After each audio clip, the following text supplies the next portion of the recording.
Hi dear student, तो कैसे हैं आप सब। आई होप आप लोग बढ़िया होंगे और सही से पढ़ाई लिखाई कर रहे होंगे। दोस्तों, आज के इस वीडियो में हम class 10th Hindi chapter number 9 आविन्यो, जो कि एक ललित रचना है, इस चैप्टर में जितने भी क्वेश्चन आंसर है सारे के सारे इस वीडियो में जानेंगे। तो बने रहिए वीडियो के एंड तक। चलिए शुरू करते हैं।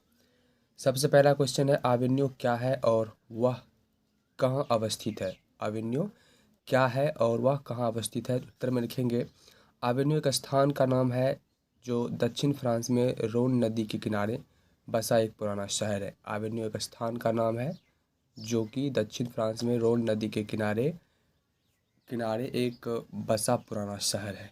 ठीक है, चलिए क्वेश्चन नंबर 2 पढ़ते हैं। हर वर्ष आविन्यो में कब और कैसा समारोह हुआ करता है। हर वर्ष आविन्यो में कब और कैसा समारोह हुआ करता है। तो उत्तर में लिखेंगे, गर्मियों में फ्रांस और यूरोप का एक अत्यंत प्रसिद्ध और लोकप्रिय रंग समारोह हर वर्ष होता है वहाँ पे। ठीक है ना, गर्मियों में फ्रांस और यूरोप का एक अत्यंत प्रसिद्ध और लोकप्रिय रंग समारोह हर वर्ष होता है। चलिए क्वेश्चन नंबर 3 पढ़ते हैं। लेखक आविन्यो किस सिलसिले में गए थे, वहाँ उन्होंने क्या देखा सुना। लेखक आविन्यो किस सिलसिले में गए थे, वहाँ उन्होंने क्या देखा और सुना। उत्तर में लिखेंगे, पीटर ब्रुकरे का विवादास्पद महाभारत पहल प्रस्तुत किया जाने वाला था। उसी के निमंत्रण पर लेखक आविन्यो गए थे। वहाँ उन्होंने देखा कि समारोह के दौरान वहाँ के अनेक चर्च और पुराने स्थान रंग स्थलियों में बदल जाते हैं। एक बार फिर से पढ़ते हैं। पीटर ब्रुकरे का विवादास्पद महाभारत पहल प्रस्तुत किया जाने वाला था। उसी के निमंत्रण पर लेखक कहाँ गए थे, आविन्यो गए थे। वहाँ उन्होंने देखा कि समारोह के दौरान वहाँ के अनेक चर्च और पुराने स्थान रंग स्थलियों में बदल जाते हैं।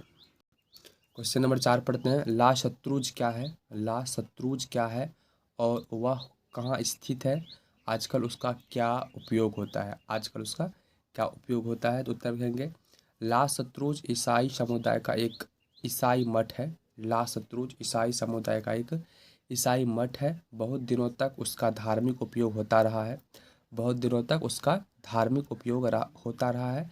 ला शत्रुज रोम नदी के किनारे स्थित है। ला शत्रुज रोम नदी के किनारे स्थित है। आजकल उसका मुख्य उपयोग रंगमंच और लेखक के लिए होता है। आजकल उसका उपयोग रंगमंच और लेखक के लिए होता है। चलिए क्वेश्चन नंबर 5 पढ़ते हैं। ला शत्रुज का अतरंग विचरण अपने शब्दों में प्रस्तुत करते हुए यह स्पष्ट कीजिए कि लेखक ने उसके स्थापत्य को मौन का स्थापत्य क्यों कहा है। तो उत्तर में लिखेंगे, ला शत्रुज फ्रेंच शासकों द्वारा निर्मित किला में काथुसियन संप्रदाय का एक ईसाई मठ है। उसके भीतरी भाग में ईसाई संतों के चैम्बर्स बने हुए हैं। दो दो कमरों के चैम्बर सुसज्जित हैं। 14वीं सदी के फर्नीचर लगे हैं। चैम्बर के मुख्य द्वार कब्रगाह के चारों ओर बने गलियारों में खुलते हैं। कार्तसियन संप्रदाय मौन में विश्वास करता है। कार्तसियन का संप्रदाय मौन में विश्वास करता है। उसके द्वारा ला शत्रुज में सारा स्थापत्य मौन का ही स्थापत्य है। अतः लेखक ने इसे मौन का स्थापत्य की संज्ञा दी है। तो ये था क्वेश्चन नंबर 5 का आंसर। चलिए क्वेश्चन नंबर 6 पढ़ते हैं। क्वेश्चन नंबर 6 है, लेखक आविन्यो का क्या साथ लेकर गए थे। लेखक आविन्यो क्या साथ लेकर गए थे और वहाँ कितनों दिनों तक रहे। लेखक की उपलब्धि क्या रही। तो इसका उत्तर लिखेंगे हम, लेखक आविन्यो अपने साथ हिंदी का टाइपराइटर, 3-4 पुस्तकें और कुछ संगीत के टेप्स लेकर गए थे और वहाँ के 19 दिन यानी कि 24 अक्टूबर से 10 नवंबर 1994 की दोपहर तक रहे। कुल 19 दिनों में वहाँ रहकर उन्होंने 35 कविताएं और 27 गद्य की रचना की। ओके, तो ये था क्वेश्चन नंबर 6 का आंसर। चलिए क्वेश्चन नंबर 7 पढ़ते हैं। प्रतीक्षा करते हैं पत्थर शीर्षक कविता में कवि क्यों और कैसे पत्थर का मानवीकरण करता है। प्रतीक्षा करते हैं पत्थर शीर्षक कविता में कवि क्यों और कैसे पत्थर का मानवीकरण करता है। तो उत्तर में लिखेंगे, कवि महोदय का एकांत वास मौन में विश्वास रखने वाले संप्रदाय के स्थान में था। उनके ऊपर भी मौन साधना का प्रभाव हुआ। वे एकाएक मौन रूप से प्रतीक्षा कर रहे हैं, पत्थर को ही मानवीकरण कर डाला। चलिए क्वेश्चन नंबर 8 पढ़ते हैं। आवन्यों के प्रति लेखक कैसे अपना सम्मान प्रदर्शित करते हैं? आवन्यों के प्रति लेखक कैसे अपना सम्मान प्रदर्शित करते हैं? तो उत्तर में लिखेंगे, वे सुंदर निविड़ सघन सुनसान दिन और आते थी, भय पवित्रता और आसक्ति से भरी हुई। यह पुस्तक उन सब की स्मृति का दस्तावेज है। आवन्यों को उसी के मठ में रहकर लिखी गई है। कवि प्रजाति भी जो पाया उसके लिए गहरी कृतज्ञता मन में है। चलिए क्वेश्चन नंबर 9 पढ़ते हैं। मनुष्य जीवन से पत्थर की क्या समानता और विषमता है? मनुष्य जीवन से पत्थर की क्या समानता और विषमता है? उत्तर, मानवीय जीवन में सुख और दुख के समय व्यतीत होते हैं।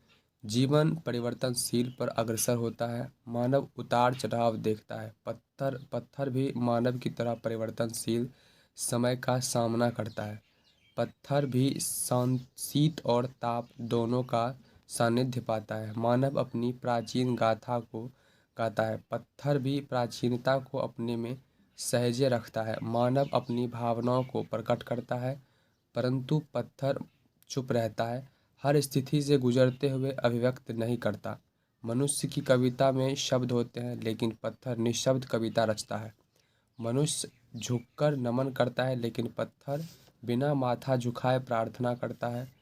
इस प्रकार मनुष्य जीवन से पत्थरों की समानता और विषमता दोनों है। चलिए क्वेश्चन नंबर 10 पढ़ते हैं। इस कविता से आप क्या सीखते हैं? इस कविता से आप क्या सीखते हैं? तो उत्तर में लिखेंगे, इस कविता से हम लोग सीखते हैं कि अपने लक्ष्य के प्रति मौन रहकर कर्म करना। इस कविता से हम लोग सीखते हैं कि अपने लक्ष्य के प्रति मौन रहकर कर्म करना, अनेक प्रकार के झंझावतों को सहन करते हुए लक्ष्य को प्राप्त करना। चलिए क्वेश्चन नंबर 11 पढ़ते हैं। नदी के तट पर बैठे हुए लेखक को क्या अनुभव होता है? नदी के तट पर बैठे हुए लेखक को क्या अनुभव होता है? उत्तर लिखेंगे, नदी के तट पर बैठे हुए लेखक को लगता है कि जल स्थिर है और तट ही बह रहा है। उन्हें अनुभव हो रहा है कि वे नदी के साथ बह रहे हैं। नदी के पास रहने से लगता है कि स्वयं नदी हो गए हैं, स्वयं में नदी की झलक देखते हैं। ये था क्वेश्चन नंबर 11 का आंसर। चलिए क्वेश्चन नंबर 12 देखते हैं। नदी तट पर लेखक को किसकी याद आती है और क्यों? नदी तट पर लेखक को किसकी याद आती है और क्यों? तो उत्तर में लिखेंगे, नदी तट पर लेखक को विनोद कुमार शुक्ल की एक कविता याद आती है, क्योंकि लेखक नदी के तट पर बैठकर अनुभव करते हैं कि वे स्वयं नदी हो गए हैं। इसी बात को पुष्टि करते हुए शुक्ल जी ने नदी और चेहरा से मिलने जाने की बात कहते हैं। उनकी रचना लेखक को प्रासंगिक लगी, अतः लेखक को शुक्ल की कविता याद आती है। चलिए क्वेश्चन नंबर 13 पढ़ते हैं। नदी और कविता में लेखक क्या समानता पाता है? नदी और कविता में लेखक क्या समानता पाता है? तो लिखेंगे, जिस प्रकार नदी सदियों से हमारे साथ रही है, उसी प्रकार कविता भी मानव की जीवन संगनी रही है। नदी में विभिन्न जगहों से जल आकर मिलते हैं और वह प्रभावित होकर सागर में समाहित होती रहती है। हर दिन सागर में समाहित होने के बावजूद उसमें जल का टोटा नहीं पड़ता। कविता में भी विभिन्न विडंबनाएं, शब्द, भंगिमाओं, जीवन छवियाँ और प्रतीतियाँ आकर मिलती है और तड़ाकर होती रहती है। जैसे नदी जल रिक्त नहीं होती, वैसे ही कविता शब्द रिक्त नहीं होती। इस प्रकार नदी और कविता में लेखक उनके समानता पाता है। क्वेश्चन नंबर 14 पढ़ते हैं। किसके साथ तटस्थ रह पाना संभव नहीं हो पाता और क्यों? उत्तर में लिखेंगे, नदी और कविता के पास रहकर तटस्थ रह पाना संभव नहीं है। नदी किसी को अनदेखा नहीं करती, वह सबको भिगोती है, अपने साथ करती है। कविता में भी ना जाने कहाँ से कैसी कैसी बिंबमालाएँ, शब्द भंगिमाएँ, जीवन छवियाँ और प्रतीतियाँ आकर मिलती है और तड़ाकर होती रहती है। हम इसकी अभिभूति से बच नहीं सकते।